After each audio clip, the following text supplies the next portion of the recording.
time before you ask your question, and then we'll take it from there.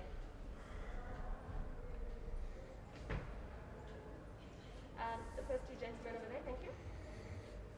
Yeah, hi Rassie, well played, congratulations on the win.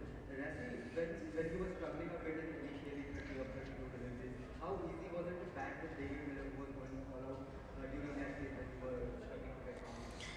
Yeah, obviously I struggled to get the pace of the wicket, and a few shots of mine hit fielders early on, so I was under a bit of pressure. But David, the form he's been in the IPL, he just brought that in and put the bowlers under pressure from the start, and he played a brilliant innings to just pull me through that phase there, to get me through. And as soon as he hit one or two sixes, the momentum sort of started shifting towards us, and we knew if we were take it to the end, we'd get close or win it. So it worked out well. Rassie, towards the end, the required rate was more than 13 runs per over. So what was the discussion in the meeting between maybe were you targeting specifically the bowlers, like you target Rassie Proteas or maybe go after Ikson, and what kind of conversation you guys had? I think in that situation, 13 and over, it's not going to happen often where you get 13 every over. So we had clear plans in terms of what we were looking for. But the key was to, if it wasn't in your area, to make sure you get off strike, get the other guy on, let him try and execute his plans. And also, I suppose the other lesson was if you hit a 6 or 2 and over, don't let the guy get away. Keep him under pressure. Keep sort of looking for those options, because over of 20, or I think that Arshall over went for 22, goes a long way in getting the rate back under control. So yeah, we didn't panic. We knew, again, David was hitting it so well. I knew if I got 1 or 2 away after taking my time to get in, the momentum will come. I was obviously lucky. Got dropped there, so you've got to acknowledge that. But I suppose luck is part of the game, and you just got to keep looking for your options. Yeah. Rassie, you talked about the over against Arshall. He's been one of the most prolific death bowlers in the IPL. How do you plan against him, bowling some different unusual displays and targeting his death overs? How do you go about it? Yeah, I mean, I've been watching him the whole IPL. He's been brilliant. He's got such a good slower ball. I think that end he bowled from sort of played well into my hands, the short boundary there. So I knew after getting those first 2 sixes away, he has to go to his slower balls. And then it's a matter of picking it and keeping your head still and trying to execute it. It's a very tough ball to hit. He gets a lot of energy in it. He gets a lot of dip on it. But again, he's only human, and you know that at some stage he's probably going to miss. In saying that, Avesh Khan didn't really miss tonight, but yeah, and as a batter, then you just got to be patient and stay sort of strong through those balls that he bowls so well.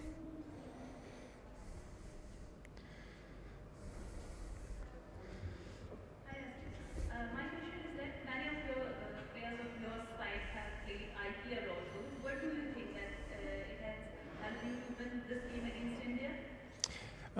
I think definitely so. Myself, I watched a lot of the IPL games, having not got much opportunity to play.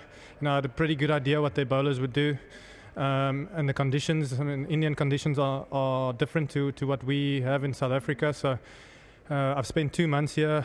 Over 2 months. Again, haven't played a lot, but been in these conditions, been in the heat, sort of acclimatized to that, and I think that goes for everyone. We had a lot of guys at RPL this year, and I think that's helped us in the first game. We have a history of maybe losing the first games of a series and then coming back, but in this first game it really helped us to adapt quicker, and yeah, I think it helped us to get over the line tonight. Congratulations on a fantastic note in the victory. Just trying to figure from a player's perspective, which you admitted to being slightly under pressure at the start of the innings. Did that drop catch and a drop in match situation, does that help you up a little bit to maybe take more chances? What goes on in a player's mind from a player's perspective? Yeah, I think I did put myself and the team under a bit of pressure tonight, not being able to get boundaries early on in my innings. But I think it wasn't through lack of intent or lack of planning or lack of clarity of mind. Sometimes it just doesn't come off, and sometimes it does, and sometimes you're unlucky. and sometimes you're lucky. Like tonight, I was lucky. I don't think, if Shreyas caught that ball, it might have been a different game. Saying that, we still had a lot of batting to come, but the key for me was that when he dropped it, I knew I had to make them pay, because I took balls to get in, and I think it was a wicket that when you were in, it got a lot easier. It was tough to get in, but I knew I was in then, and I have to make them pay. Dave, and then we're going to finish with Mohammed.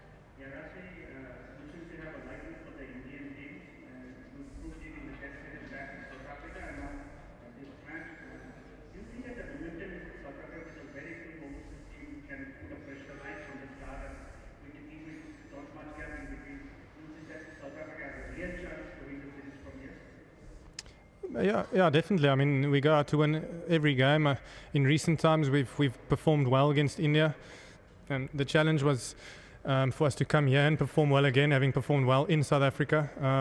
The challenge is always to beat a side in their home conditions, and then you know you're on the right track in terms of a team. Again, the guys in the IPL adapting to conditions, that helped us a lot.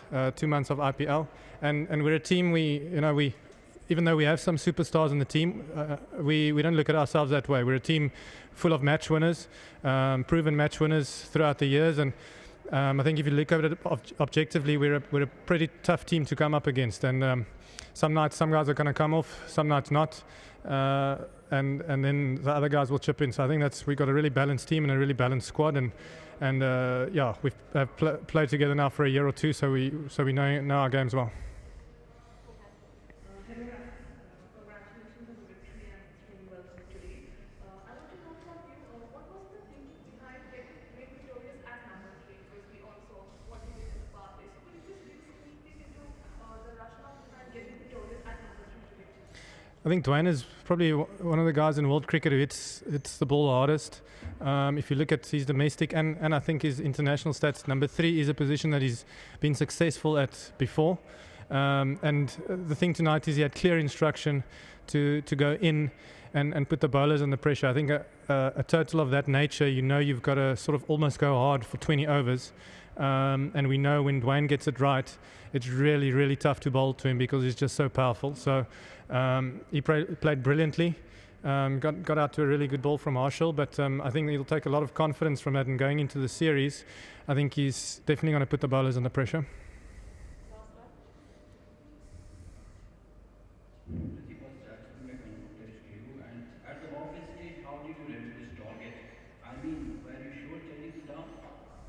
Yeah, at the halfway stage, I think we were something towards 80.